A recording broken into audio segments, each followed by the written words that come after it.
dalkan wuxuu u baahnaa hoggaan noocaada oo kale ah oo ku hogaamiya waxa maanta aan ku hogaaminay oo ah cadawga Soomaaliya ragaadiyay oo adduunyada ka reebay in laga xoreeyo dalka maantana aan ognahay degmooyinka xorta ah oo 15 sano ah xorta ahayn oo ay ugu horeeyaan Xardheere iyo maaragtay kuwa shalay la xoreeyo ay Ceelbuur ugu dambeeyay iyo degmooyinkaas waaweyn ay ku jiraan in 15 sano ayagoo saldhigooda ay ahayd iyo ka badan maantay gacanta ciidamada Soomaaliyeed dadka Soomaaliyeed ay ku jiraan hoggaankaada iyo taladaada ayay ku timid iskama imaan xaqiiqad khawaarij isma ay salahayn dadka Soomaaliyeedna ma aaminsanayn maanta heerka ay marayaan la gaarsiinayo waxa gaarsiiyay hoggaan suuban oo xaqiiqatan afaan ahayn oo ahayn ka badbadin oo ahayn in maaragta la iska sheegayo khawaarij in maantay la jabiyo oo meesha arkayeen ay marayaan oo sida hadda xildhibaanku sheegay qaraxyadii ay keeni jireen lambar 4 iyo Soobe caawa ay maaragtay 500 kilomitir iyo 600 kilomitir meel u jirta caasimadda inay ka dhacayaan waxay tilmaamaysaa sida shabaab iyo nimankaas cadawga sida loola dagaalamay dawladda Soomaaliyeedna ay uga go'an tahay marka waxaan leeyahay hambaliyo ciidanka Soomaaliyeed dadka Soomaaliyeed gaar ahaan dadka gobolka Banaadir deganna waxaan rabnaa ciidamada qaranka in la garab istaago dawladda in la garab istaago qofkii xabad riday inuu lacag bixiyo inuu raashin bixiyo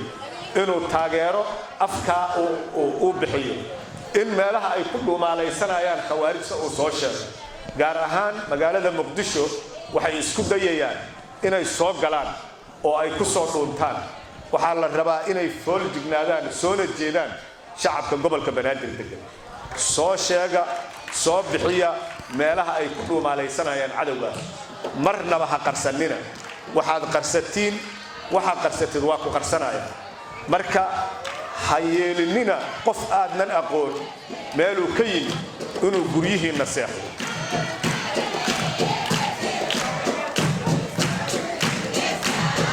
waa mahadsantihiin waxaan rabaa inaan soo gabagabeeyo waqtigaan haya laakiin waxaan rabnaa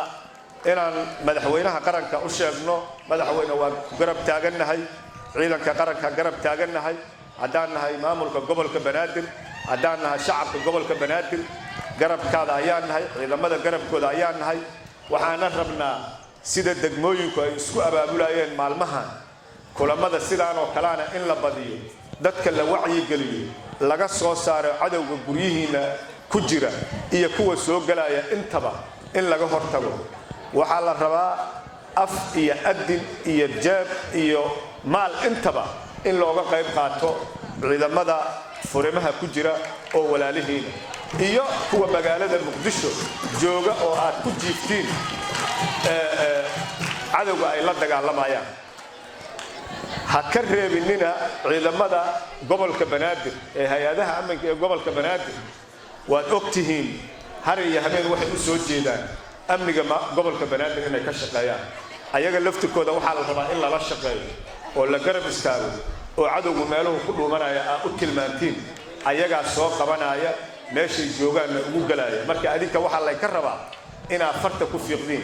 gaar ahaan waxaan rabaa dhalinyarada iyo haweenku si gooniya